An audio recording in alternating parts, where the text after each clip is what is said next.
Hi everybody. This is going to be the first part of my VC Andrews vlog trilogy. The first two parts are going to be a history of my encounters with VC Andrews and how it all started and all of that. You keep knocking things over. Yes, you do. And so we'll just go ahead and do that. And yeah. So my first encounter with BC Andrews was actually in 8th grade. Um, and it was kind of an indirect encounter. Uh, it wasn't something that, I wasn't directly involved. It was kind of like a bystander of sorts. And the reason this was is because a classmate of mine, Heather, she had actually been reading V.C. Andrews' books, and she would, like bring them in, and she would be reading them whenever we had free time or something like that. And I always enjoyed looking at, the covers.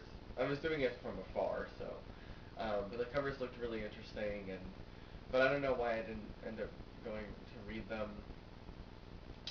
I think maybe it's because I saw, most of the time you see girls on the cover, and I didn't want to, and I thought it was like a girly book, and so I didn't want to be seen reading it. So, um, yeah.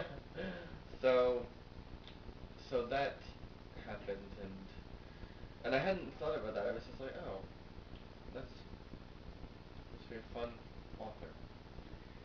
And so then nothing happened until sophomore year of high school, when I came into stage crew, and I think we were doing something like strike, taking down the set, or we were trying to finish it up in time for the production or something like that. And and we were meeting up on one of the holy days or something like that. It was a Sunday, and so, but it was something that I couldn't miss, that my mom really wanted me to go to. So it wasn't just like a regular mass. So we went to the 7:30 service, and then I went straight over to my high school so I could be at stage crew. And they didn't tell us this, but apparently they were actually going to be having a service in the chapel. So I didn't have to get up way early, so I could go to the 7:30 mass. Um, but since I'd already gone, I asked the assistant technical director, if I could just stay behind, because I'd already been and I didn't want to go again. So, as you can tell, I'm very religious. Um, so he was like, yeah, that's fine. Just go ahead and just stay here in the shop and we'll be back in like half an hour. And so I was like, okay. So now, when you're in a shop, um, there really isn't a whole lot to do in there. Basically, it's a lot of wood, some tools, um, paint, things of that nature. Not a whole lot of writing, not a whole lot of things for you to look at and read and keep busy with. Um, so I was looking at, so I was just kind of, so I kind of got bored after about 5 minutes, and um, and so I went over to the cubby holes and I was just kind of looking around, and I saw there was a book up on the top, and it was Ruby by V.C. Andrews, and um, oh, I meant to get it, and it's somewhere. I have no idea where it is. It's somewhere over there where my other bookcase is. And so I'll show it to you guys later, in part 2 or something. So, um, and so I opened it up and I started looking at it, and I'm not sure if I realized it was the same author that Heather had been reading back in 8th grade or not, because it was a hardcover and it didn't have the dust jacket on it. So I didn't know, I couldn't see the cover, I couldn't see anything. Um, but, so I opened it up and I started, I read like the first paragraph and I was hooked. I was just like, ooh. So I kept reading, and I think I probably made it maybe about 10, 15 pages in, something like that, before everybody started coming back. And so I put it back up on the and cubby shelves, and then I just didn't think about it. Like I was just like, oh, that was really good,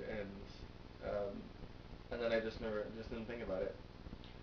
And then at the end of the year, we do a cleanup sort of thing in the shop, and I'm not kidding you, between that time that I did it, it was probably maybe around like Easter, March, something like that, and then, May or June when we were finishing up school, uh, that book had not moved from that spot. It was in the exact same spot. It hadn't been moved, hadn't been touched, from what I could tell.